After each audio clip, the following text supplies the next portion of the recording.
একজন মানুষ যখন স্ট্রোক করে এবং আপনি তা বুঝতে না পারেন, সঠিক সময়ে তাকে হসপিটালে নিয়ে যেতে না পারেন, তাহলে সে চিরতরে হারাতে পারে তার চলার ক্ষমতা, বলার ক্ষমতা, বিবেক বুদ্ধি, এমনকি মৃত্যুবরণও করতে পারে।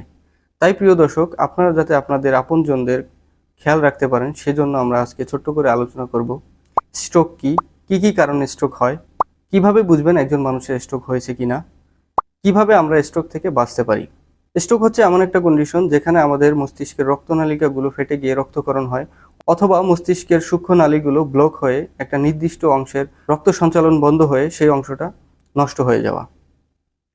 তো সেই কারণে আমরা সাধারণত স্ট্রোককে দুই ভাগে ভাগ করে থাকি, হেমোরেজিক স্ট্রোক এবং ইসকেমিক স্ট্রোক। হেমোরেজিক স্ট্রোক মানে হচ্ছে রক্তক্ষরণ হওয়া, এবং ইসকেমিক স্ট্রোক হচ্ছে রক্ত সঞ্চালন বন্ধ হয়ে নির্দিষ্ট একটা অংশ নষ্ট হয়ে যাওয়া। তো চলুন জেনে নেওয়া যাক কি কি কারণে স্ট্রোক হয়।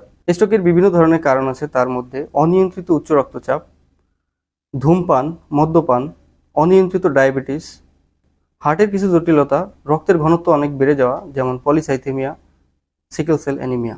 কিভাবে বুঝবো একজন মানুষ স্ট্রোক করেছে কিনা?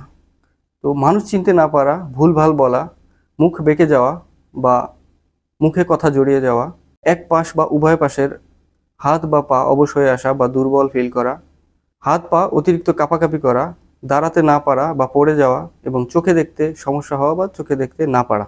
এই লক্ষণ বা উপসর্গগুলো দেখা দিলে আপনারা মনে করবেন যে লোকটি আসলে স্ট্রোক করেছে।